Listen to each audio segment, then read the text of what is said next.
Saudações, pessoal. Tudo bem por aí? Espero que sim. Vamos lá.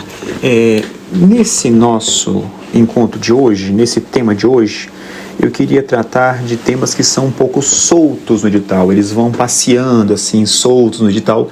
O que nós vamos fazer? A minha missão é juntar esses itens que são aparentemente dispersos. Eles não são dispersos. Nós vamos ligar um ao outro. E que temas são esses? Eu vou mencionar aqui para vocês. Os temas são esses aqui, ó. Na psicologia judiciária, o processo psicológico e a obtenção da verdade judicial. E lá no pragmatismo, economia comportamental, percepção da justiça, processo cognitivo de tomada de decisão.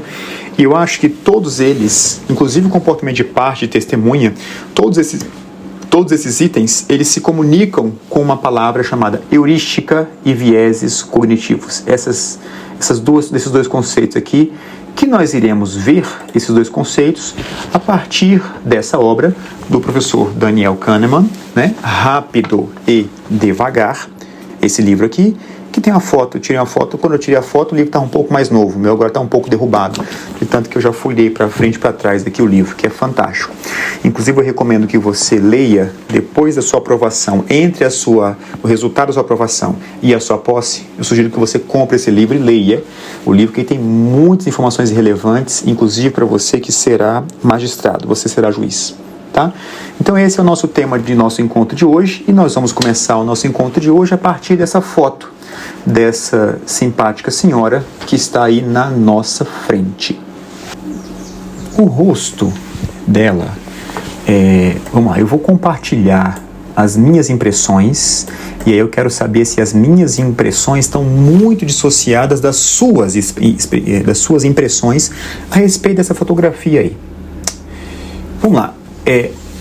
A sua experiência, quando você olha para o rosto dessa mulher, ela combina com o que normalmente a gente chama de pensamento intuitivo. Pensamento intuitivo. Do mesmo jeito que você viu que o cabelo dela é preto, né, você também, a partir da foto, você compreende que ela está com raiva. Só isso? Não, a gente vai além. Veja só como a nossa cabeça funciona. Quando você olhou para a foto, você projeta o futuro, porque você sabe que essa mulher, ela está na iminência de dizer algumas palavras que muito provavelmente não são muito agradáveis. Provavelmente, essa emissão das palavras, ela vai ser num tom de voz alto, vai ser num tom de voz estridente, e essa premonição que todos nós estamos tendo aqui, essa premonição, ela vai chegar automaticamente. Isso chega sem nenhum esforço. A gente não pretendia, quando a gente entrou aqui numa aula de psicologia judiciária, a gente não pretendia avaliar o humor da mulher ou antecipar o que ela poderia fazer no futuro. Simplesmente a gente chegou a essas conclusões olhando para essa fotografia. Isso é o que o professor Daniel Kahneman chama de pensamento rápido, tá? Tem um pensamento rápido e um pensamento devagar. Esse é o pensamento rápido. Agora, abandona o rosto da mulher e olha para essa conta aqui, ó, 17 vezes 24.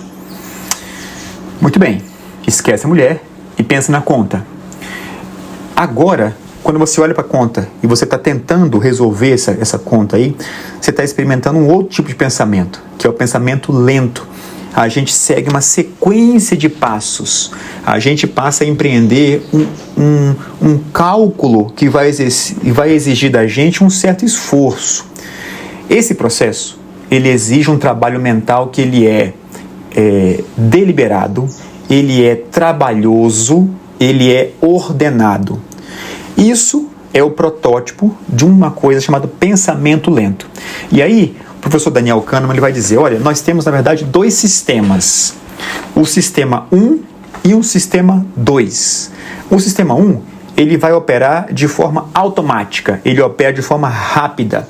Não tem esforço, tem pouco ou nenhum esforço.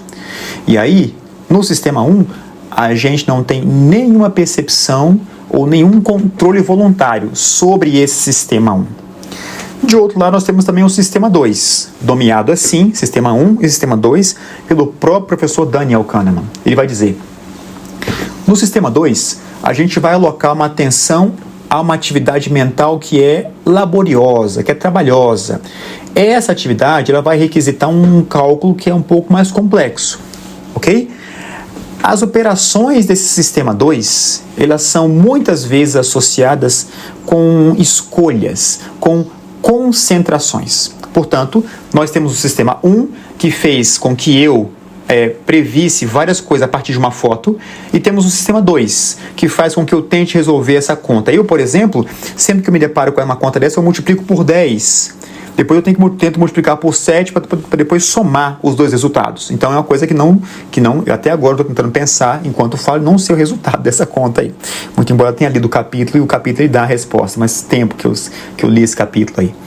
Então, o que eu quero chamar a atenção de vocês, o que o professor Daniel Kahneman quer chamar a atenção da gente, é o seguinte: em algumas ocasiões, uma resposta que ele vai chamar de resposta heurística, que é uma resposta do sistema 1, ela é simplesmente endossada pelo sistema 2.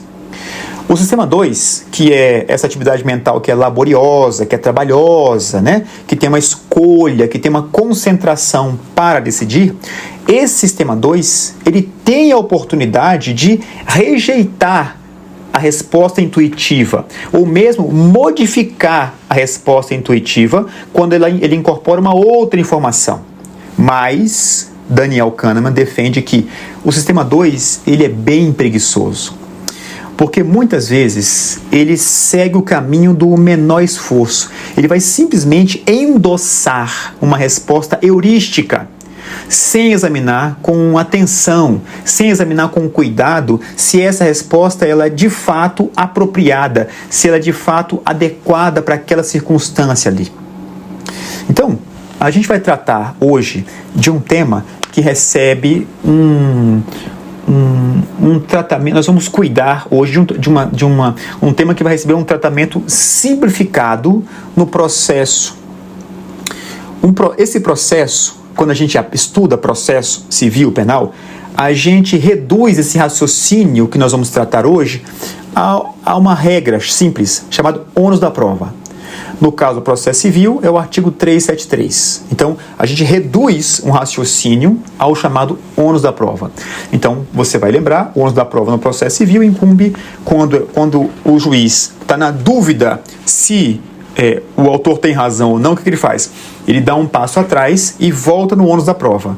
Bom, se eu estou na dúvida, o ônus da prova desse fato era de quem? Se é um fato constitutivo do direito, é do autor. Agora, se é um fato extintivo, modificativo ou impeditivo, não é nessa ordem, eu sei que eu não me lembro a ordem. Se é um fato impeditivo, modificativo ou extintivo do direito do autor, esse ônus era do réu, ok? Mas, para a psicologia, esse processo cognitivo de tomar de decisão, ele não é tão simples assim. E aí, o livro, Rápido e Devagar, ele traz para a gente um artigo que foi publicado lá na década de 70, mais precisamente em 1974, que foi um ano antes de eu nascer, e esse artigo ficou muito famoso. O professor Daniel Kahneman publicou esse artigo junto com um amigo dele, e ele guarda esse amigo, muito embora já tenha morrido, esse amigo dele, ele guarda esse amigo com muito carinho, porque no prefácio desse livro ele fala com muito carinho dele. E esse outro autor chama Amos Tversky.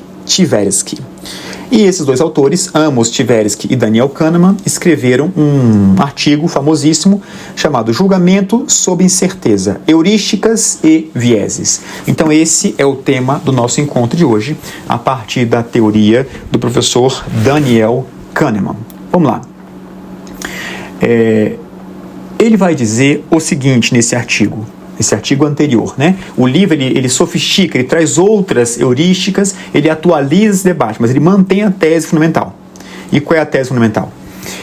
O Daniel Kahneman ele vai dizer que para a gente decidir sobre uma probabilidade de um evento incerto, essa expressão, probabilidade de um evento incerto, muitas vezes a gente baseia a nossa decisão em uma crença.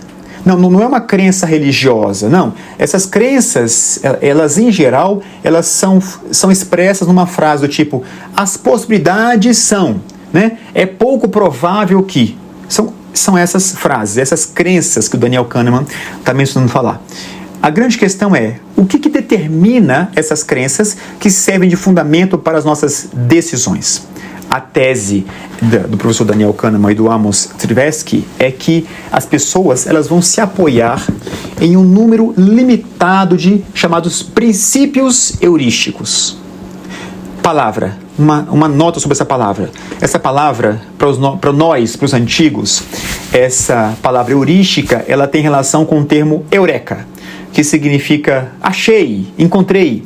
Antes da geração de vocês, os millennials, né, a gente usava como uma expressão de comemoração. Quando a gente encontrava uma solução, um problema muito difícil, assim, a gente usava essa expressão, eureka, encontrei. Tá? E isso, o Arquimedes, um grego muito antigo, sei lá, século III a.C., ele empregou essa palavra, eureka, quando ele compreendeu a força do empuxo. Ele entrou numa banheira e a água extrapolou a banheira. E aí ele encontrou uma coisa que a gente usa até hoje na engenharia, na matemática, na química, em todos os lugares. Então isso é chamada eureka, eu encontrei, achei. Então o que são os princípios heurísticos? Os princípios heurísticos, eles são absolutamente úteis para a gente, porque eles vão reduzir uma tarefa absolutamente complexa para a gente avaliar probabilidades. A gente precisa, às vezes, predizer algum valor. E para a gente predizer esse valor, a gente tem que se envolver numa tarefa absolutamente complexa. E aí, quando a gente usa esses princípios heurísticos, a gente torna essa decisão uma operação simples, né? Um julgamento, um juízo absolutamente simples, trivial. Então, de um modo geral, é muito importante que você guarde essa informação. As heurísticas, elas são muito úteis para a gente. Se você chega num restaurante e o garçom pergunta se você quer um copo d'água, e você fica pensando, amanhã eu vou dar aula, então eu não posso tomar água gelada, não pode ser com gelo, e eu tenho que tomar água quente, mas eu também não gosto de...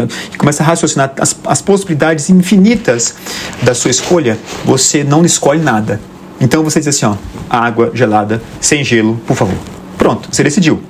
Então, no nosso cérebro, o cérebro da gente, na verdade, ele tem uma quantidade imensa de trabalho, né? O que a gente faz? A gente precisa reduzir o consumo de energia.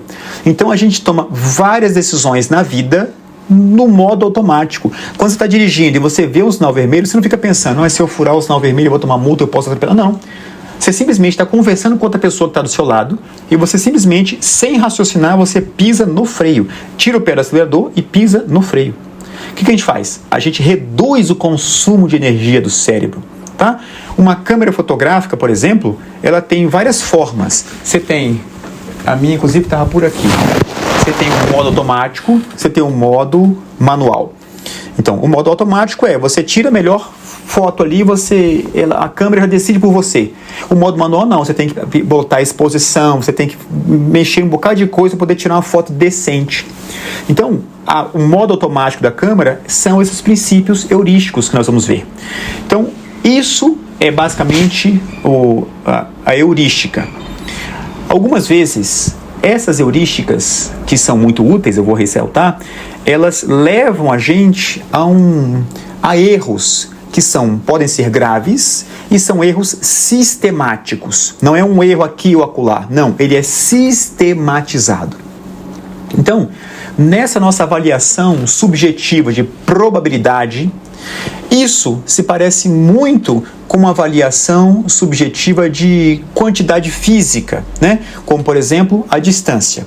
Aí o Daniel Kahneman vai dizer, a gente confia na nossa estimativa de distância. E aí, como assim? Ele vai explicar pra gente assim, em geral, as distâncias elas são superestimadas quando a visibilidade da gente é baixa. Então, quando os contornos do objeto eles são pouco nítidos, eles ficam borrados assim, a gente acha que o objeto está longe. Agora, de outro lado, a distância também é subestimada quando a visibilidade é boa, quando o objeto ele é visto com maior nitidez. Então, confiar na clareza como indicativo de distância leva a um erro sistemático. E esse erro sistemático é chamado de viés, certo? A gente faz a mesma coisa, diz o Amos Tversky e o Daniel Kahneman, quando a gente julga intuitivamente uma probabilidade, certo? Isso, portanto, quando a gente julga as coisas e a gente sistematicamente erra e a gente não conserta esse erro, é chamada de heurística. E aí, nesse artigo clássico, eles vão dizer que existem 3 heurísticas para avaliar probabilidades, prever valores. Então, quais são essas 3 heurísticas que são empregadas quando a gente elabora um julgamento sobre incerteza? A primeira é chamada de heurística da representatividade. Em geral, ela é empregada quando a gente pede às pessoas para julgar a probabilidade de um objeto ou de um evento, se esse evento pertence a uma classe A ou uma classe B. Representatividade. A heurística da disponibilidade, ela vai ser empregada quando a gente pede para as pessoas elas estimarem a frequência de uma classe ou a plausibilidade de um acontecimento particular. Heurística da disponibilidade. E a heurística do ajuste a partir de uma âncora, é o nome, né? Heurística do ajuste a partir de uma âncora é normalmente empregado quando nós temos que ter uma previsão numérica, quando um valor relevante ele está disponível para a gente e logo a seguir a gente tem que tomar uma decisão a partir desse valor, ok? Então, o que o artigo quer dizer para a gente é que esses estudos, e esse artigo e estudos posteriores confirmam essa tese. Os nossos julgamentos, eles são mediados por um número de operações mentais, um pequeno número de operações mentais, que são chamadas de heurísticas de julgamento. Então, o que vai fazer uma heurística? Uma heurística, ela vai... eu vou falar sobre esse quadro aqui. Ela vai ser uma estratégia de simplificar o pensamento. Basicamente é isso. Então, o que a gente faz? A gente não consegue lidar com a quantidade imensa, extensa de informação, por falta de tempo, por costume. Então a gente, para reduzir a energia do nosso cérebro, a gente vai decidir com base em... Basicamente, gente, nós podemos tratar da palavra preconceito para poder tratar aqui, tá? Desses itens aqui. Vamos voltar aqui antes das heurísticas, vamos tratar desses desenhos que eu queria mostrar para você aqui uma coisa. Para você que pensa que é muito racional, que você é adulto, maduro, né? Olha para esses 2 itens aqui. Eu vou aumentar aqui só para poder... Aqui, do lado de cá. Esquerda. Então você tem de um lado esquerda, de outro lado direita. Esquerda, direita. Esquerda, direita. O que eu peço para você fazer? Que você leia esses nomes aqui, dessa tabela. Sempre assim, ó. Olha para a tabela, lê a palavra e fala assim, ó, essa palavra está na esquerda ou na direita? E aí você desce os olhos. Aí você vai falar esquerda, direita, esquerda, esquerda, direita, direita, esquerda, direita. Mas você nota que quando você olha para a direita e está escrito esquerda, isso dá uma travada na sua cabeça. Do mesmo jeito, isso acontece do lado de cá. Do lado aqui você tem maiúscula, minúscula. Do lado de lá seria minúscula ou maiúscula, mas a palavra está em maiúscula. Entende como é que dá um nó na nossa cabeça? É isso que o professor Daniel Kahneman quer mostrar para a gente, que às vezes a gente olha para uma situação e essa situação ela dá um nó na cabeça da gente, tá? Aí está a fonte do estudo. E aqui um estudo clássico, que é a ilusão do tipo cognitiva, de Müller-Lyer, em 1889. Aí eu vou perguntar para você, qual dessas linhas é a maior linha? A1, A2 ou A3? Qual dessas é a maior linha? Aí você vai falar assim, bom, essa segunda linha aqui, ela parece ser a maior, né? A terceira linha, a de baixo, ela parece ser maior do que a linha número 1 lá em cima, não é? É, mas aí você vai chegar à conclusão, quando você notar que as 3 linhas, elas são do mesmo tamanho, basta você olhar para o traço vermelho que está aí, mas aí você olha para cima e fala assim, ó, Não, tem alguma pegadinha aqui, não é possível. Então entenda uma coisa, mesmo com uma informação a mais, você fica preso à informação anterior. Mesmo com a informação do sistema 2, o sistema 1 ele continua operando na nossa cabeça. Isso é chamada de heurística, e mantendo esse padrão decisório, a gente pode estar sendo enganado por vieses, que são erros sistematizados ou sistemáticos nos nossos julgamentos. Entenderam isso? É disso, portanto, que nós vamos tratar nesse encontro de hoje. A introdução foi longa, mas eu acho que vale a pena a gente aprofundar um pouco esse negócio, porque isso pode cair na prova de várias formas. Então a gente tem que abraçar o examinador e tentar dizer para ele que você sabe o que nós estamos falando. Vamos então tratar das chamadas heurísticas, que são estratégias simples de pensamento. Elas vão permitir que um problema seja resolvido de uma forma rápida, de uma forma eficiente. Você, por exemplo, não esgotou todas as possibilidades antes de decidir com quem você ia namorar ou com quem você ia casar. Ou você esgotou? Acho que não, porque as possibilidades são infinitas. Você não beijou todo mundo, você não namorou todo mundo, e mesmo assim você decidiu, certo? Essa decisão ela é uma espécie de heurística. Tem muito mais do que amor aí nessa sua relação. Então a heurística ela é útil em várias situações, e o uso das heurísticas ele normalmente é feito de forma inconsciente. Aí qual é o problema? O problema é daqui para baixo. Ó. Essa heurística ela pode levar a aplicação inadequada. Essas regras simplificadoras elas podem gerar aplicações inadequadas. E isso é chamada de vieses. Os vieses são responsáveis por erros graves de julgamento, porque está baseado na intuição incorreta. O sistema 1, ele contamina o sistema 2, e o sistema 2 não pode trabalhar de forma adequada, tá? E aí, você reduz, no final das contas, você reduz a probabilidade de decisões racionais. Vamos, a partir desse pressuposto, tratar aqui das 3 espécies de heurística da obra original. Existem outras espécies? Existem outras espécies, mas nós vamos tratar com o artigo original do Daniel Kahneman. Primeira forma é a chamada heurística da disponibilidade. Vamos lá. Exemplo mencionado por outros autores. Uma pessoa jovem, por exemplo, portanto não sou eu, um jovem chega no médico com uma dor no peito. O médico, de cara, ele descarta que essa pessoa tem um problema cardíaco. Então, por quê? Porque somente pessoas de idade mais avançada, ela tem um problema cardíaco. Então, esse tipo de decisão do médico torna muito difícil o diagnóstico de uma doença rara, por exemplo, que é uma possibilidade de uma pessoa jovem ter problema cardíaco. É raro. Mas esse tipo de decisão impede que o tratamento seja mais rápido, seja mais eficiente, seja mais eficaz, seja mais célere para aquela pessoa. Então, a heurística da disponibilidade é, em primeiro lugar, uma das mais frequentes heurísticas que a gente usa. E o que ela é? É uma regra criada para a gente mensurar a chance da ocorrência de um evento.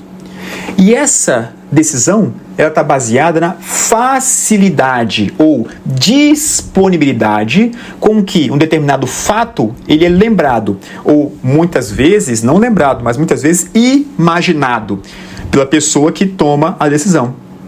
Então, a gente analisa um evento e toma uma decisão a partir de uma circunstância ou uma ocorrência disponibilidade, uma ocorrência disponível na nossa memória.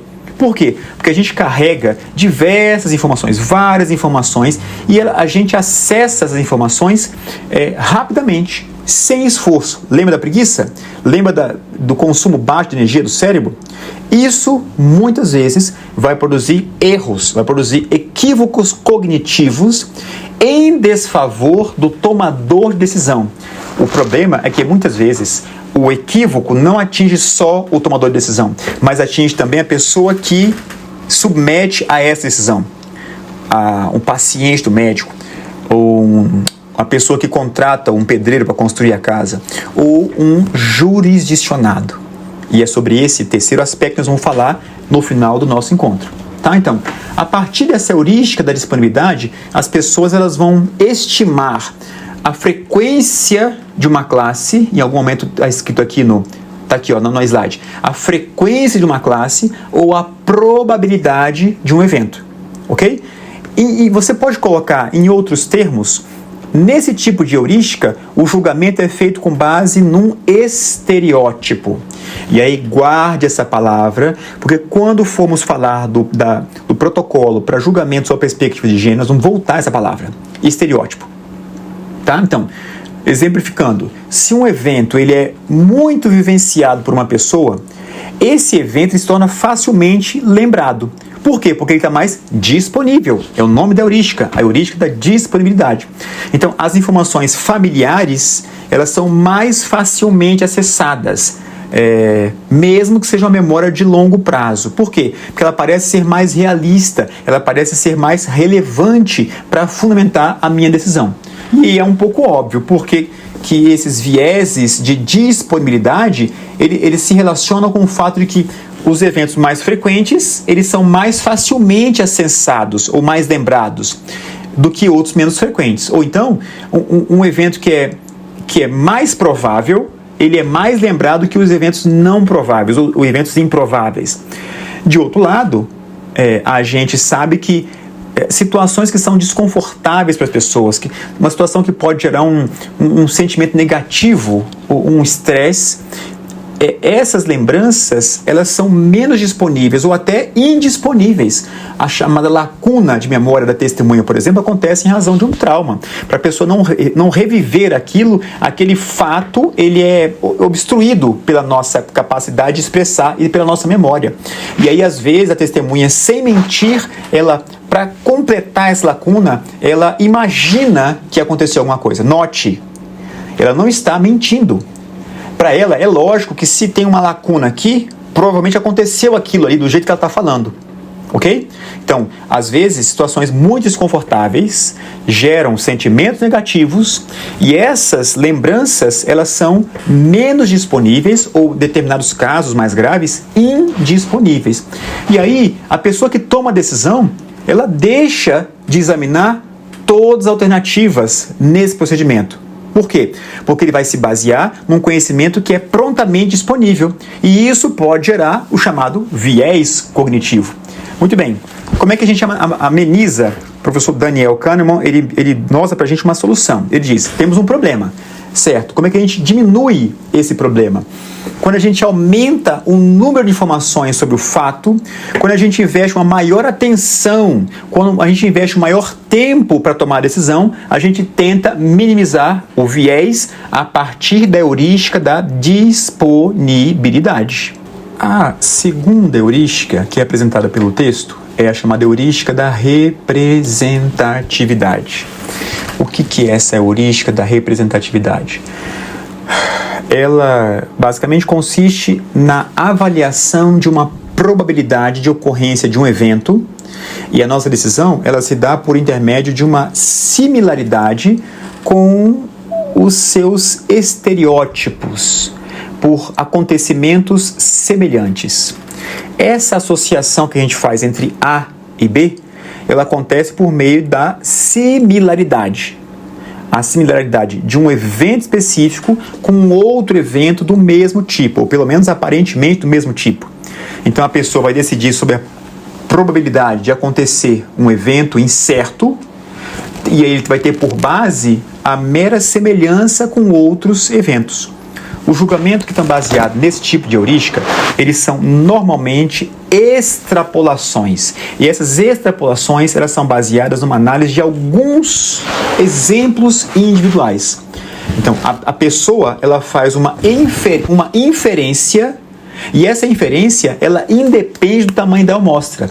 Se, por exemplo,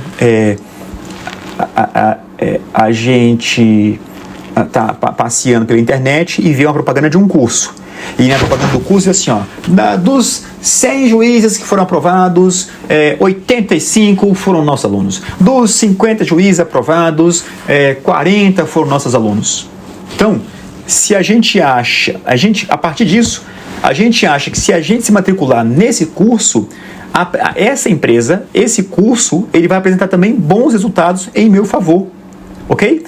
Quando você, por exemplo, apresenta alguém para uma pessoa, alguém que é introvertido, por exemplo, você nunca vai imaginar que essa pessoa introvertida, ela é uma estudante de artes cênicas. Não, porque quem faz artes cênicas não vai ser introvertido. Então o ideal técnico, a expressão técnica que é usada pelo Daniel Kahneman no livro é a seguinte: existe uma insensibilidade a algum índice básico. A insensibilidade é um tamanho da amostra. A gente faz uma interpretação errada da chance.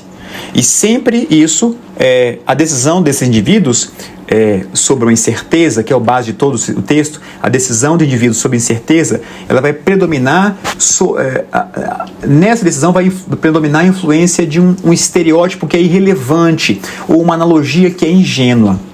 Essa heurística da representatividade, ela vai orientar o tomador da decisão a partir de uma alta probabilidade de que alguém ou alguma coisa se encaixe num determinado modelo, ou ele é similar a um protótipo que representa uma classe ou uma categoria. A decisão, portanto, ela deixa de ser a decisão certa quando ela ignora outras considerações estatísticas, ou mesmo outras considerações de lógica. De novo, as pessoas, elas fazem seus julgamentos baseados na similaridade de um evento ou de um objeto com alguma coisa conhecida. Você não vai achar que uma pessoa tímida pode ser ator. Você não pode achar que um comediante vai ser uma pessoa tímida. E acontece muitas vezes de um comediante ser uma pessoa tímida. Então o que a gente faz? A gente desconsidera regras estatísticas. A gente leva em consideração uma similaridade de eventos e a partir dessa similaridade que a gente imagina, que a gente considera, a gente toma uma decisão. E aí, o Daniel Kahneman vai dizer, nessa espécie de heurística, os indivíduos, eles violam de forma sistemática algumas regras da teoria da probabilidade. Então, os agentes ou o tomador de decisão, ele vai dar um peso exagerado a uma informação extraída de uma pequena base de dados.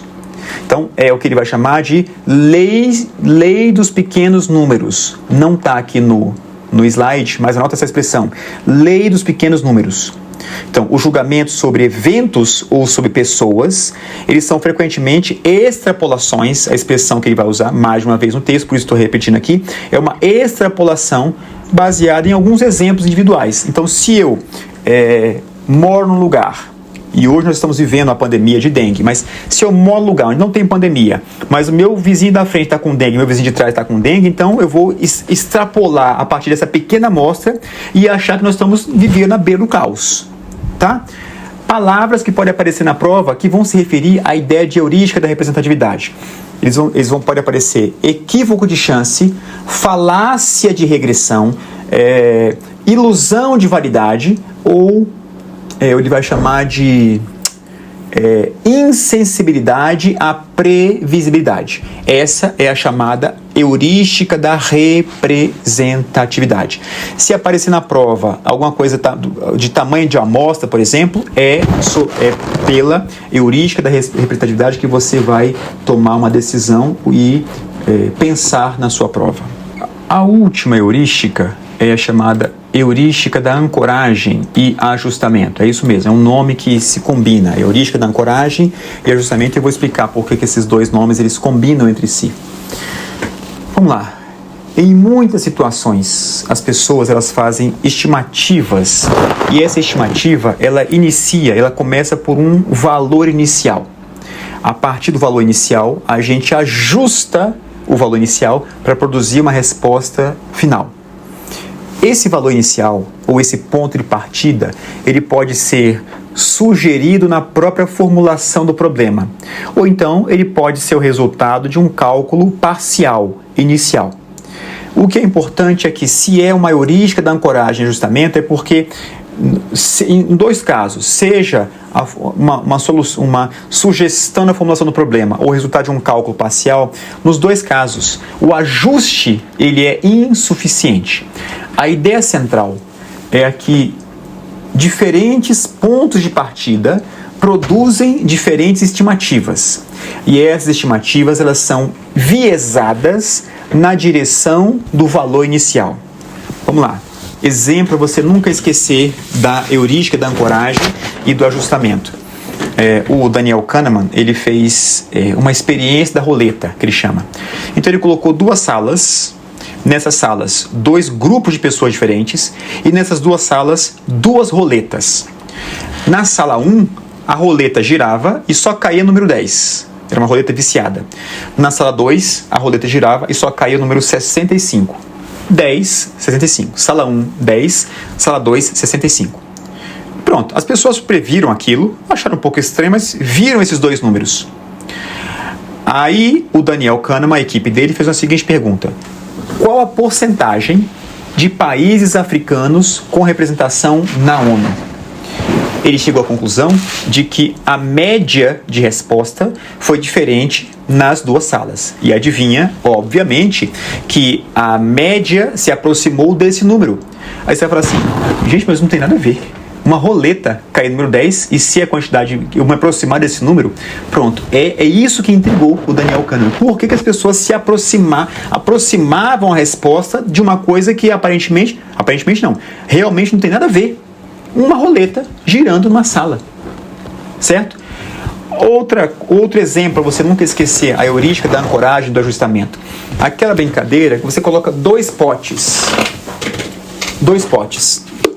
Um pote maior, não tem outro pote aqui. Um pote grande e um pote pequeno, tá? Aí ele enche esse pote grande de moedas, até a tampa aqui. E um pote pequenininho, um copo bem pequenininho, ele também enche de moeda. E fala bem assim, ó, nesse copo pequeno tem 100 moedas. Eu quero saber quantas moedas tem no pote grande. Pronto. O que ele está te dando? Ele está te dando uma âncora. Ele está te dando um ponto de partida para você raciocinar. Você começa a fazer cálculo de área, de tamanho, quantas vezes tem aqui, quantas vezes tem lá, para poder chegar no resultado. Então, descobrir quanto dinheiro tem num pote de moedas, e quando os pesquisadores dão como referência um outro pote, esse outro pote, ele direciona a sua resposta. Se um outro grupo não tem esse pote de referência, a escolha da quantidade é muito mais dispersa, tá? Então, num lado você tem um direcionamento da resposta e no outro lado você tem uma resposta que é mais dispersa. Portanto, a gente foca numa informação e essa informação ela se torna o nosso ponto de referência, tá? Outro exemplo, você não quer esquecer a heurística da ancoragem. Você está lá na balada e você está estudando, você faz muito tempo que você não vai na balada, né? Mas vamos imaginar que houve um tempo da sua vida que você foi. Então você está na balada e aí você é apresentada por uma pessoa. Aí você acha a pessoa assim um pouco metida e você põe isso na sua cabeça. Por mais que os seus amigos ou as suas amigas tentem tirar isso da sua cabeça, você não vai se convencer do contrário, ok? Isso é a heurística da ancoragem. A gente precisa fazer um ajustamento posterior. O problema é que o ajustamento posterior a gente normalmente não faz, tá? Tá bom, o último exemplo, eu juro que é o último exemplo. Você vai no cinema e aí eu trouxe aqui até os preços. Aqui, ó. O preço da batata, tá? É um cinema. Eu tirei aqui o preço do cinema, mas eu tirei isso aqui hoje, agora em março de 2024. A batata pequena, 23. A batata média, 26. A grande, 29. Se você olhar o tamanho da batata pequena, de 23, você vai achar, você vai dizer assim, tipo, ok, 23. Mas se você compara a batata pequena com a média, a pequena é isso aqui. A média é isso aqui. É quase o dobro. Você fala assim, ó. É óbvio que por R$3 a mais vale a pena comprar a batata média. Ou por R$6 a mais vale a pena comprar a média e nunca comprar a pequena. Mas eu sinceramente acho que a pipoca pequena por 23 já é um roubo, eu acho, sinceramente. Talvez seja mão de vaca, tudo bem, mas eu acho. Mas você fala assim, ó, nossa, eu não vou pagar R$23 por esse pouquinho de pipoca. Então você está ancorado que isso aqui é injusto. Você vai passar para a média ou você vai passar para a grande, a depender se o seu cardio, se sua academia está em dia ou não. Então isso tudo determina os nossos processos de decisão. Então é muito utilizado, essas técnicas são muito utilizadas pelo marketing, tá? Então vamos lá. Heurística da ancoragem é uma tendência da pessoa que vai tomar a decisão, ela toma a decisão quando ela é orientada por uma referência do passado, por um valor inicial, uma influência ou uma informação que é absolutamente aleatória, uma crença, uma opinião prévia, um evento anterior. E nada disso, desses eventos anteriores, tem relação com o cenário de hoje, tá? Esses parâmetros que a gente carrega, mesmo que não sejam relacionados com esse contexto aqui de hoje, isso afeta a minha tomada de decisão, tá? Afeta a tomada de decisão de um gestor, afeta a tomada de decisão de uma juíza ou de um juiz. Será? De novo, segura essa pergunta aí. Então esse ponto inicial, essa âncora, ela é um ponto de referência, é um ponto de partida para o meu julgamento. Então a pessoa, ela fica com uma certa dificuldade para se desvencilhar dessa primeira impressão. E isso tem nome, é o chamado efeito priming. Efeito priming. Daí o nome âncora. Numa situação ideal, como é que você se livra disso? Numa situação ideal, eu tenho que descontar, ou eu tenho que ignorar esse valor que foi sugerido no começo. Mas isso não acontece na prática. Lembra sistema 1, sistema 2? É disso que o Kahneman está dizendo aqui. É muito difícil a gente evitar esses efeitos.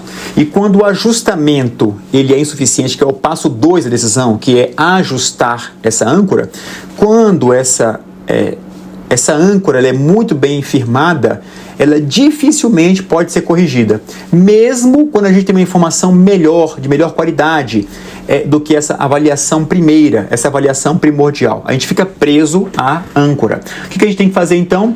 A âncora ela tem que ser ajustada posteriormente para a gente produzir uma resposta final racional. A primeira etapa para chegar à exatidão nesse chamado processo decisório é ter consciência desses valores, que normalmente são valores extremos. Então a gente tem que procurar gerar, na medida do possível, outros valores que contrabalanceiam essa âncora inicial. Essa é a forma que nós temos para a gente se livrar um pouco dessa chamada heurística de ancoragem ou a heurística da ancoragem e ajustamento. Certo? Espero que tenha ficado claro isso para vocês entenderem a ideia do sistema 1 e sistema 2. Esse slide, eu quero chamar a atenção de vocês que é uma predição para uma coisa que nós ainda iremos ver no curso, que é o chamado protocolo para julgamento com perspectiva de gênero.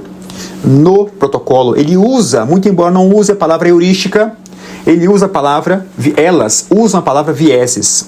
Veja só, um julgamento imparcial pressupõe, assim, uma postura ativa de desconstrução e superação dos vieses e uma busca por decisões que levem em conta as diferenças e desigualdades históricas, fundamental para eliminar todas as formas de discriminação contra a mulher. É só contra a mulher? Não, contra os negros também, contra a população LGBTQIA+, tá?